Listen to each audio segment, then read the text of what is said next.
Olha, isso é utopia, coisa de comunista. Onde foi que você já viu anarcocapitalismo implementado?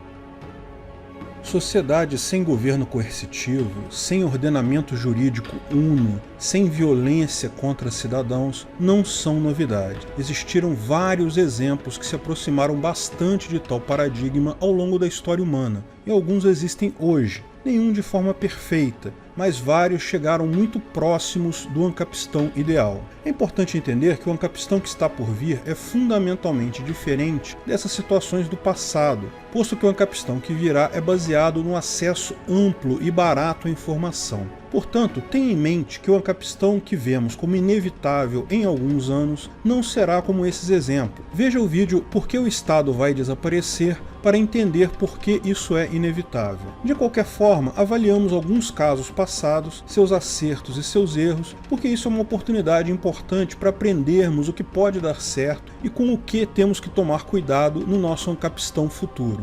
Os casos que vamos ver surgiram por motivos aleatórios, não por busca explícita de uma sociedade voluntária. A maior parte deles teve grande sucesso em melhorar as condições do povo, porém todos eles acabaram destruídos em algum tempo depois por invasão de estados externos. Como expliquei no vídeo sobre as fronteiras do ancapistão, nas condições de baixa informação, um exército organizado de um país que explora seus cidadãos tende a ser mais forte que uma milícia voluntária formada por cidadãos livres da escravidão estatal. No momento que o ancapistão começa a despontar como uma força econômica, inevitavelmente algum estado resolve acabar com esse ancapistão para poder explorar tal riqueza. Antes de estudarmos os casos que se aproximaram de fato de ancapistões no passado, vamos apontar alguns casos que são usualmente descritos como sociedades libertárias, como ancapistões, porém são de fato meros espantalhos usados por socialistas para desmerecer o ancapistão. Para fazermos isso, é importante definir um critério. Entendemos que sociedades voluntárias são sociedades em que as regras de conduta são escolhidas pelo indivíduo. Os cidadãos daquela região podem ter regras, podem ter sistemas de justiça, até podem pagar impostos, desde que possam escolher para quem vão pagar esses impostos e qual conjunto de regras vão obedecer. Lógico, possam escolher isso sem ter que mudar de país, sem ter que sair do lugar. Também é importante que tal sociedade reconheça a propriedade privada e o livre comércio, para não se confundir com outros tipos de anarquismo. Por exemplo, um espantalho comum de se ouvir aqui no Rio de Janeiro é que, se queremos viver sem governo, então se muda para a favela. Obviamente, favelas não são ambientes livres de governo. Primeiro, porque o governo em si, volta e meia, faz incursões por lá para garantir as regras aleatórias dele. Segundo, porque favelas aqui no Rio de Janeiro, todas elas, são controladas por facções similares a governos. Essas facções também impõem suas regras coercitivas e também usam violência para forçá-las. Em alguns casos, tem até tribunal do tráfico. Todos cobram impostos de comerciantes e exploram moradores com impostos sobre gás, sobre o gatunete e por aí vai. O caso aqui não é de ausência de governo, mas de disputa entre dois governos sobre uma população. É o mesmo caso da Somália. Alguns socialistas colocam que houve um período no passado em que não havia governo na Somália e, portanto, lá seria um exemplo do que acontece sem um governo. A questão é que isso nunca aconteceu de fato. O que houve na Somália foi uma guerra civil duradoura que chegou a ter, em alguns momentos, 6 facções diferentes disputando o território. Ainda hoje existem áreas conflagradas e governos distintos disputando o território. Mais uma vez, não existiu ausência de governo, mas mais de um governo disputando a mesma área. Curioso observar que, mesmo nesse caso, houveram até algumas medidas positivas do ponto de vista econômico nesse período. De fato, a economia da Somália melhorou sensivelmente nesse período de violência deflagrada. Isso se deve, porém, ao fato de que o país saiu de um regime comunista. Qualquer coisa é melhor que comunismo. Mesmo essas facções todas impondo regras aleatórias e cobrando impostos de forma violenta dos cidadãos, isso ainda é melhor do que comunismo. Um outro exemplo é Kowloon City, um conjunto de prédios entre a China e Hong Kong. Embora não seja submetida nem à lei de Hong Kong nem à lei da China, esse impressionante complexo de edifícios foi governado, enquanto durou, pela tríade, a máfia chinesa. Não há distinção significativa entre grupos mafiosos e governos. Se um deles está presente, não há liberdade social e econômica e, portanto, não é anarcocapitalismo.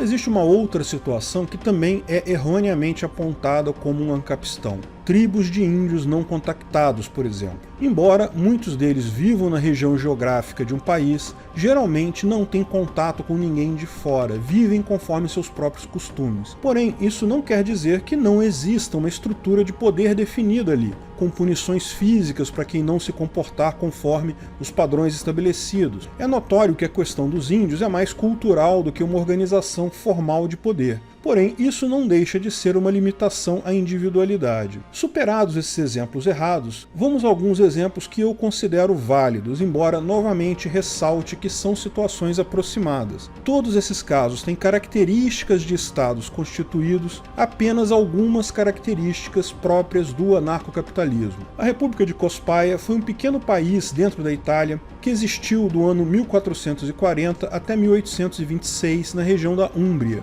Embora tenha o nome de república, não havia organização estatal coercitiva ali. Não haviam impostos, não havia legislação, nem inicialmente moeda. A república surgiu devido a um erro de marcação da fronteira entre os estados papais e a República de Florença. Acabou virando uma zona neutra entre esses dois estados grandes e poderosos, e esse equilíbrio de poder garantiu a segurança da região por muito tempo. Se um dos dois estados atacasse Cospaia, o outro veria isso como uma ameaça e poderia haver retaliações. Assim, um pequeno país, sem exército, sem governo, sem impostos, sobreviveu por vários séculos e prosperou economicamente de forma extraordinária. Casos de brigas e crimes eram resolvidos por arbitragem, em que as partes escolhiam uma pessoa para tomar a decisão sobre quem estava certo. Em 1576 começaram a cultivar e comercializar o fumo, e tiveram muito sucesso quando o Papa proibiu o tabaco nos estados papais. Como era proibido no país ao lado, mas liberado em Cospaia,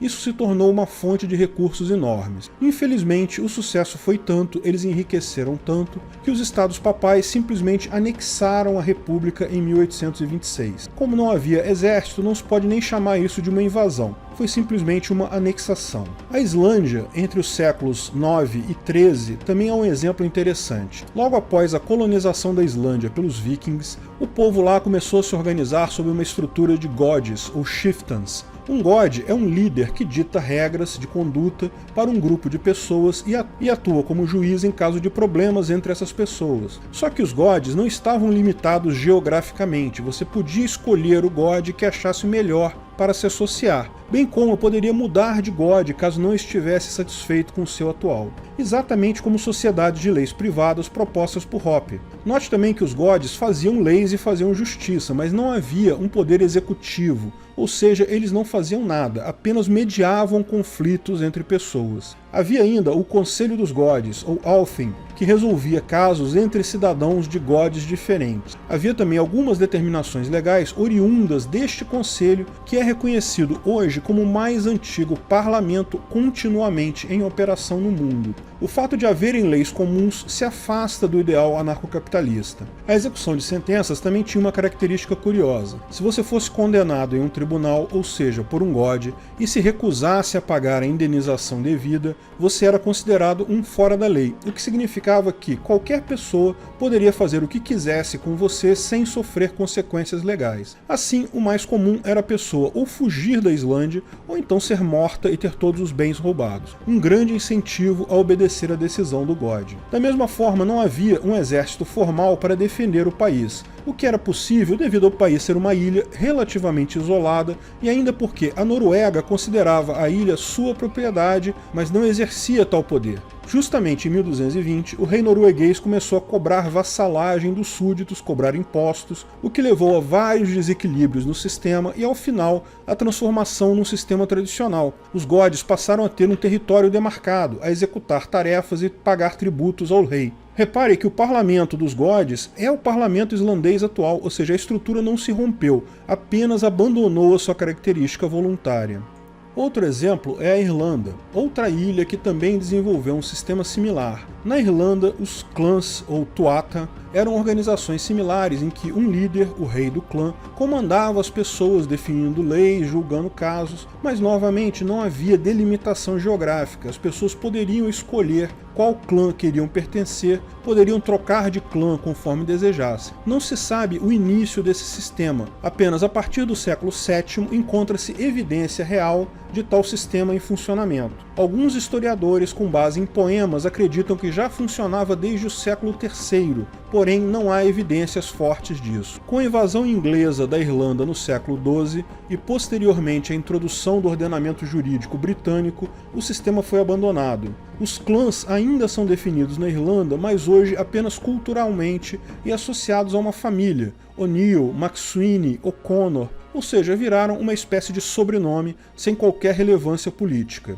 Note que, embora não tenham implementado toda a ideologia anarcocapitalista, pode-se observar desses exemplos claramente que o nosso apego a um sistema de ordenamento jurídico monolítico é uma ilusão. Justiça pode ser servida facilmente por arbitragem ou por sistemas de leis privadas, com múltiplas legislações diferentes atuando no mesmo lugar. Punições exclusivamente financeiras e por banimento funcionam muito melhor e de forma muito mais eficiente que as alternativas de cadeia e tortura, que eram o padrão na época. Porém, é importante ressaltar e reconhecer a fragilidade dessas sociedades face a estados militarizados. E esse mesmo ponto pode ser levantado em relação a Liberland e outras iniciativas de ancapistões atuais. Liberland é um ótimo exemplo de iniciativa atual nesse sentido. Situada entre a Croácia e a Sérvia, em um pequeno terreno que não é reclamado por nenhuma desses dois países, o país possui instituições formais que sobrevivem exclusivamente de taxas e doações voluntárias. Eles até emitem passaporte, porém o reconhecimento de outros países é limitado, e mais recentemente, tanto a Croácia quanto a Sérvia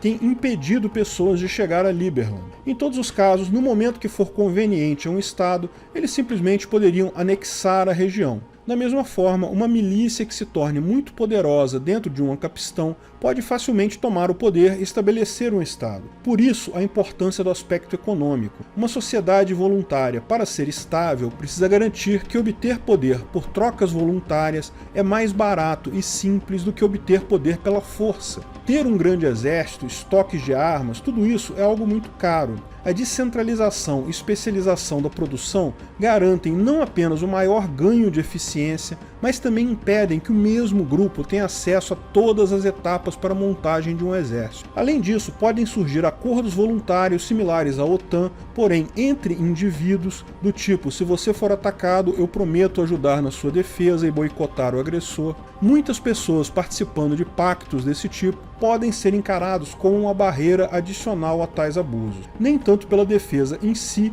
mas principalmente pelo boicote, por parar de fazer negócios com o agressor, enfraquecendo qualquer tentativa nesse sentido. E veja como a proposta anarcocapitalista já existe hoje em dia, em pleno funcionamento, já por alguns séculos. Sim, o anarcocapitalismo existe hoje no mundo todo, só que é conhecido por outro nome, chama-se de direito internacional. Os países, quando interagem entre si, vivem num ancapistão. Veja o vídeo Quais são as fronteiras do ancapistão para mais detalhes sobre isso. Mas, à medida que a informação descentralizada for minando o poder dos países, é natural que surja uma estrutura similar entre pessoas, cada um se comprometendo de forma voluntária e sem uso de violência para a convivência pacífica e o bem comum. A vigilância e a colaboração voluntária são fundamentais para garantir a liberdade de todos e de cada um de nós. Se você gostou do vídeo, não esqueça de curtir e compartilhar. Comente abaixo se tiver qualquer dúvida ou se quiser sugerir novos temas. Se inscreva no canal e clique no sininho para ser avisado de novos vídeos. Lançamos vídeos novos todas as sextas-feiras, eventualmente algum vídeo extra durante a semana.